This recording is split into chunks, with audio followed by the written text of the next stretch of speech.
അപ്പോൾ എല്ലാവർക്കും നമസ്കാരം. ഒരു മണാലി യാത്രയുടെ ഡേ 2 പാർട്ട് 2 എല്ലാവർക്കും സ്വാഗതം. അങ്ങനെ നമ്മുടെ ഡൽഹി യാത്രയുടെ എൻഡിങ്ങിലേക്ക് പൊയ്ക്കൊണ്ടിരിക്കുകയാണ്. ആദ്യം തന്നെ ഒരു കുൽഫി വാങ്ങി കഴിച്ചിട്ടാണ് ഞങ്ങൾ പോകുന്നത്. സൈഡിൽ നല്ല വലിയ പേരൊക്കെ ഇരിപ്പുണ്ട്. ശരി, എങ്ങോട്ടാണ് ഈ പോകുന്നതെന്നല്ലേ? ഡൽഹിയിലെ തന്നെ സുപരിചിതമായിട്ടുള്ള ഒരു മാർക്കറ്റിലേക്കാണ് ഞങ്ങളുടെ ഈ പോക്ക്. അതെ, സരോജിനി മാർക്കറ്റ്. നമ്മൾ പോകുമ്പോൾ തന്നെ സൈഡിൽ ഒരുപാട് കടകളുണ്ട്. നന്നായി ബാർഗെയിൻ ചെയ്താൽ മാത്രമേ ഇവിടുന്ന് സാധനം വാങ്ങാൻ പറ്റുള്ളൂ.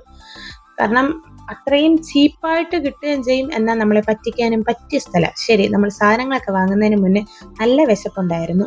നല്ല അടിപൊളി മോമോസ് ആയിരുന്നു ഇത്. മോമോസ് മാത്രമല്ല, ഇവിടുത്തെ സാൻഡ്വിച്ചും പാവ് ബജിയും ഒക്കെ അടിപൊളി ടേസ്റ്റാണ്. അതൊക്കെ വാങ്ങിക്കഴിച്ചു. ഞങ്ങൾ ആ മാർക്കറ്റിലേക്ക് പതിയെ എൻ്റർ ചെയ്തു. ഇന്ന് നല്ല തിരക്കുള്ള ഒരു ദിവസമാണ്. പൊതുവേ ഇവിടെ നല്ല തിരക്കാണ് എന്നാണ് എല്ലാവരും പറയുന്നത്.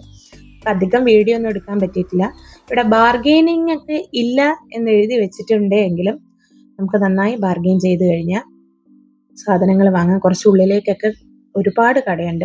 ഞങ്ങൾ മെയിനായിട്ടും പോയത് നമ്മൾക്ക് മണാലിയിൽ ചെല്ലുമ്പോൾ ആ തണുപ്പത്തിടാൻ വേണ്ടി സ്വെറ്ററും ഷൂസൊക്കെ വാങ്ങാനാണ്. നിർഭാഗ്യവശാൽ സ്വെറ്ററൊന്നും കിട്ടിയില്ല. അത് നോക്കിക്കാനുള്ള സമയമില്ല. കാരണം വൈകുന്നേരം ഞങ്ങൾക്ക് ബസ്സുണ്ട് മണാലിക്ക് പോകാൻ. അപ്പം എനിക്കും ഏട്ടനും മോൾക്കുമുള്ള ഷൂസ് കിട്ടി. അമ്മ അച്ഛനുള്ള ഒരു 3/4 പോലത്തെ ഒരു പാൻ്റ് എടുത്തു. അങ്ങനെ 1-2 കാര്യങ്ങൾ മാത്രമേ അവിടെ നടന്നുള്ളൂ. കാരണം തിരിച്ചു വരുമ്പോൾ കയറാമെന്ന് വിചാരിച്ചു, നടന്നില്ല. അതിലും ചീപ്പായിട്ട് കിട്ടുന്ന വേറൊരു മാർക്കറ്റ് ഉണ്ട്, അത് ഞങ്ങൾ പിന്നീട് കാണിക്കാം.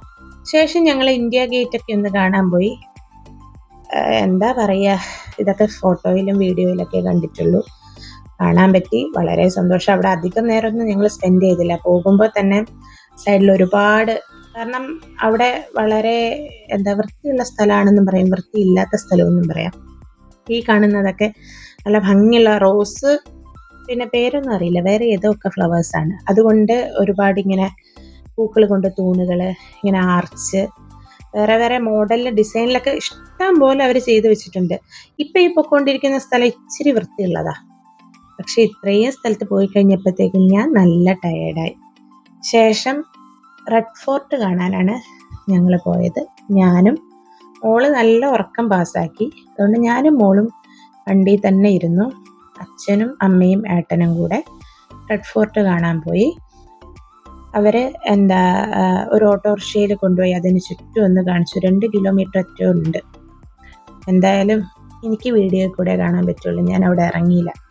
നമുക്ക് ഈ വീഡിയോയിൽ കാണുമ്പോൾ തന്നെ അറിയാം, നമ്മൾ ഫോട്ടോയിൽ മാത്രമേ കണ്ടിട്ടുള്ളൂ ചെറുതായിട്ട്. പക്ഷേ ഈ വീഡിയോയിൽ കാണുമ്പോൾ തന്നെ അറിയാം. അമ്മ പറഞ്ഞിരുന്നു നല്ല ഉയരത്തിലാണ്.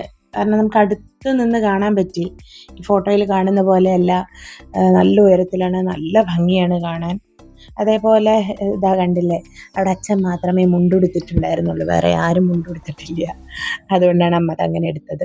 അപ്പം എന്തായാലും ഇതൊക്കെ കാണാൻ പറ്റിയതിൽ വളരെയധികം സന്തോഷമുണ്ട്, ഭാഗ്യമുണ്ട്. അപ്പം ഇതേപോലെയുള്ള ഇതിലും ത്രില്ലിംഗ് ആയിട്ടുള്ള വീഡിയോസാണ് വരുന്നത്. അപ്പോൾ വീഡിയോ ഇഷ്ടപ്പെട്ടെങ്കിൽ ലൈക്ക് ചെയ്യുക, ഷെയർ ചെയ്യുക, സബ്സ്ക്രൈബ് ചെയ്യുക. ബൈ.